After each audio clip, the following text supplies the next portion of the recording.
Otoño. Vamos a seguir con el tema del juicio y vamos a recordar algo de lo que hicimos la última vez, en el último culto.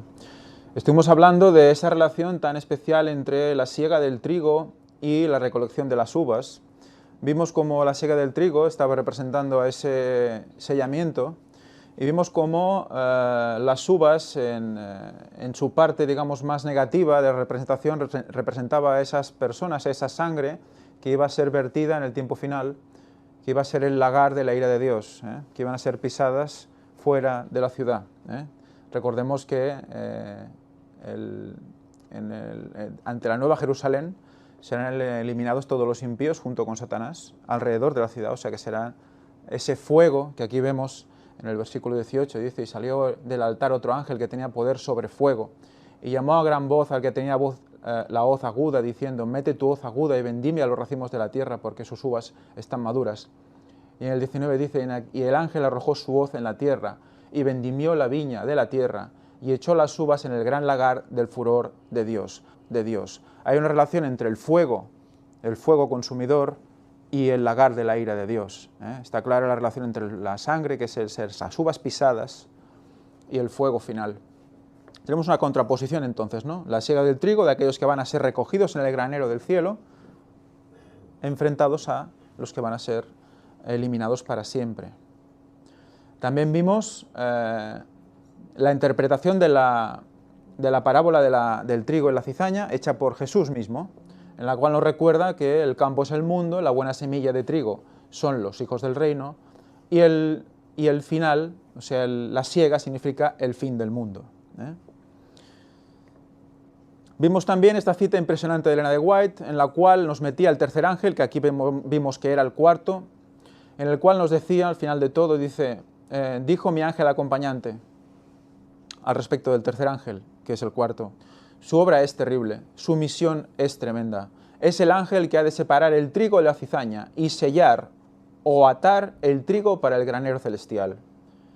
Estas cosas debieran absorber completamente la mente y la atención. Y dijimos que eso es lo que íbamos a hacer. Vamos a estudiar esos momentos. Por lo tanto, si vemos que, por un lado, la siega es el fin del mundo por palabras de Cristo, y por otro lado, la siega también es el sellamiento por palabras de Elena de White, que sabemos que es profeta del Señor, tenemos que el fin del mundo es igual al sellamiento cuando hablan. O sea, lo que se llama fin del mundo no es solo cuando Cristo viene. Vimos que el fin del mundo empieza cuando se realiza el sellamiento, cuando ya todo está empezando a ser decidido. Es el fin del tiempo del fin. Vimos cómo había un camino de la primavera al otoño que estaba representado por ese grano, esas espigas que se segaban, que luego se zarandeaban, luego se aventaban. O sea, todo ese proceso era un proceso que acababa en otoño y que representaba todo ese fin del mundo, toda esa siega, que era un proceso en el cual teníamos que ser zarandeados, teníamos que ser preparados para ese momento, que es la segunda venida de Cristo. Y estudiamos, pues ¿qué? Estudiamos a Oseas 2, Oseas 1 y 2, estudiamos el valle de Jezreel. ¿Recordáis el valle de Jezreel? Que era el valle de Megiddo, que es donde, ¿qué era? Era la canasta de pan de Israel, era definida como el lugar donde había más siembra de trigo y es donde realmente se recogía más siembra, ¿no? Más mies. Vimos como en ese lugar se iba a celebrar una batalla y en medio de esa batalla el pueblo tenía que ser elegido, el pueblo tenía que ser zarandeado y segado. Es el tiempo final. Hicimos mucha mención sobre este versículo porque dice: por tanto, yo volveré y tomaré mi trigo a su tiempo, que era la palabra et, que lo estuvimos analizando, y mi vino a su sazón, la palabra moed, que también lo estuvimos analizando. Y quitaré mi lana y mi lino, que había sido dado para cubrir su desnudez. Vimos cómo esas dos palabras, et y moed, estaban significando que estación, eternamente, perpetuamente, engalanar, nombramiento, tiempo fijo o temporada festival, año, asamblea, congregación, lugar de reunión, señal, solemne, fijar sobre, comprometerse, encontrar esposa, reunir, volver, alabado, glorificar, el costado traspasado de Jesús y su llaga. Vimos que llegaba hasta yat la palabra, y vimos que hablaba de espiga.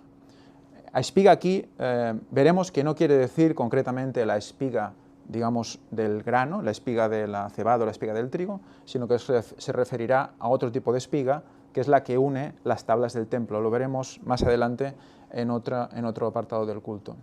De este no, del próximo. Pero vemos como las definiciones están hablando de un momento concreto, de una festividad concreta, de un año concreto, y todo relacionado con el costado traspasado de Cristo. Vimos estas dos palabras. Repasamos primero los escritos. Vimos que ese cuarto ángel era el que decidía, el que sellaba al pueblo y el que separaba el trigo de la cizaña. Lo estuvimos viendo con los textos de Ellen White de primeros escritos. Vimos que, aparte de ser un fuerte clamor, que era una extensión y un poder del tercer ángel, era la repetición del segundo, sumado a ¿qué? Aquí dice el último párrafo. Aquí se repite el mensaje de la caída de Babilonia, tal como lo dio el segundo ángel, con la mención adicional de las corrupciones introducidas en las iglesias desde 1844. O sea que vimos que ese cuarto ángel denunciaba lo que estaba pasando en la iglesia, ¿de acuerdo? Vimos también en el siguiente capítulo, terminación del tercer mensaje, que se comprobaba que realmente había un refrigerio para el pueblo de Dios, que venía con esa lluvia tardía, y al final comprendimos todos que aquellos que quisieran seguir siguiendo al Señor tenían que salir de las sinagogas, salir de las iglesias, y que eso es lo que estaba pasando ya hoy en día.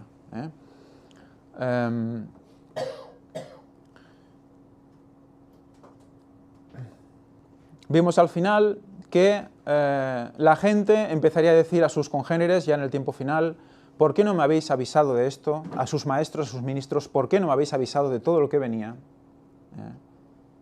¿Por qué no me habéis dicho que esto era así? Vamos a leer un poquito solo para ponernos en situación, porque lo que vamos a leer seguidamente va a ir en relación a todo esto. Los padres recriminaban amargamente a sus hijos, los hijos a sus padres, los hermanos a sus hermanas y las hermanas a sus hermanos. Por todas partes se oían llantos y gritos como estos.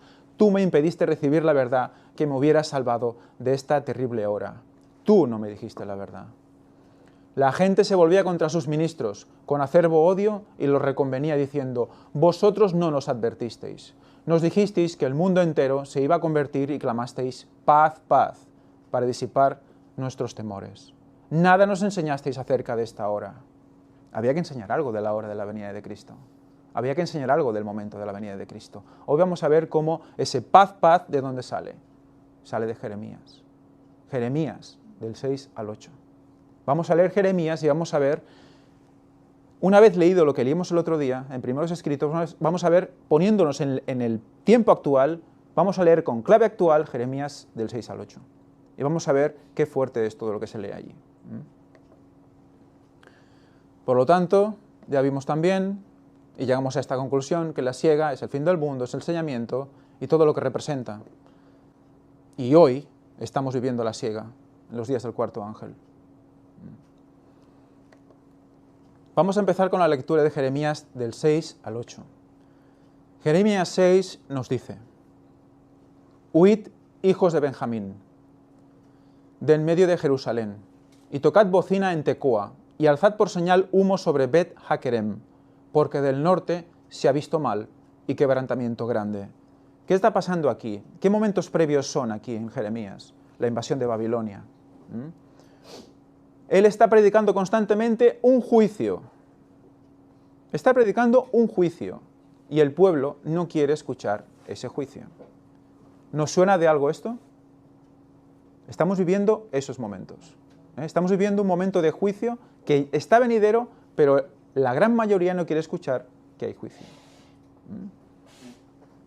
Destruiré a la bella y delicada hija de Sión.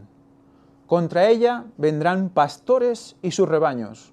Junto a ella plantarán sus tiendas alrededor. Cada uno apacentará en su lugar. Anunciad guerra contra ella. Levantaos y asaltémosla a mediodía, porque hay de nosotros, que va cayendo ya el día, que las sombras de la tarde se han extendido. Levantaos y asaltemos de noche y destruyamos sus palacios.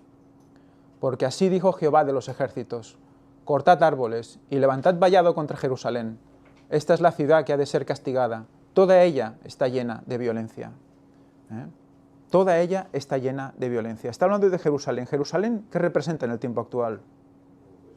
La Iglesia, el pueblo de Dios, ¿de acuerdo? O sea que lo que hemos leído en las citas de Elena White de primeros escritos, paz, paz, que veremos de dónde está sacado, ahora lo veremos, está dentro de estos capítulos, nos hace un contexto, nos lleva a un contexto de tiempo final que debemos aplicar aquí. Por lo tanto, Jerusalén está llena de violencia. Y es una ciudad que ha de ser castigada. Como la fuente nunca cesa de manar sus aguas, así ella nunca cesa de manar su maldad. Injusticia y robo se oyen en ella, continuamente en mi presencia, enfermedad y herida. Es paralelo a Ezequiel 8:9. De Ezequiel nos quedará hablar la semana que viene, bueno, semana que viene no, cuando toque, porque Ezequiel tiene también dos textos, bueno, lo veremos al final, comentaré así por encima, que hablan de lo mismo.